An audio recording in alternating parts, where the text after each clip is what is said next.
ఆంధ్రప్రదేశ్లో integrated township develop చేసేటువంటి ఆలోచనలో ఏపీ ప్రభుత్వం ఉంది. దీనికి సింగపూర్ సహకారం తీసుకోబోతుంది. సింగపూర్ ప్రతినిధుల బృందం ఆంధ్రప్రదేశ్లో ప్రస్తుతం పర్యటిస్తోంది.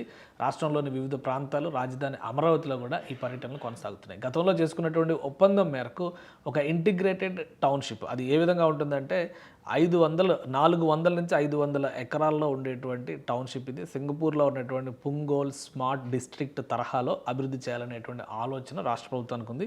నివాస, వాణిజ్య, వ్యాపార సముదాయాలు, ఐటీ, ఇన్నోవేషన్ పార్కులు, విద్యా సంస్థలు, వైద్య సదుపాయాలు, ఇతర రిక్రియేషన్ పార్కులు, వాటర్ ఫ్రంట్ రిక్రియేషను, ఈ వినోద కేంద్రాలు, ప్రజా రవాణాతో అనుసంధానం, డిజిటల్ గవర్నెన్స్ ఇన్ఫ్రాస్ట్రక్చర్ ఇలాంటి అన్ని అధునాతన వసతులతో కూడినటువంటి ఒక ఇంటిగ్రేటెడ్ టౌన్‌షిప్‌ని డెవలప్ చేయాలని చెప్పి ఒప్పందం చేసుకుంది. ఈ ఒప్పందంలో భాగంగా అటు విశాఖపట్నంలో కానీ, ఇటు తిరుపతిలో కానీ ఈ టౌన్‌షిప్‌ని పైలట్ ప్రాజెక్టుగా చేపట్టాలి. తర్వాత అన్ని ప్రాంతాలకి, రాష్ట్రంలోని వివిధ నగరాలకు విస్తరించాలనేటువంటి ఆలోచనతో ఉంది. 2025 నవంబర్లో జరిగినటువంటి సిఐఐ సమిట్, విశాఖపట్నం సమిట్లో ఈ అగ్రిమెంట్ జరిగింది. సో దీని మేరకు సింగపూర్ బృందం ఇప్పుడు ఆంధ్రప్రదేశ్లో పర్యటిస్తుంది.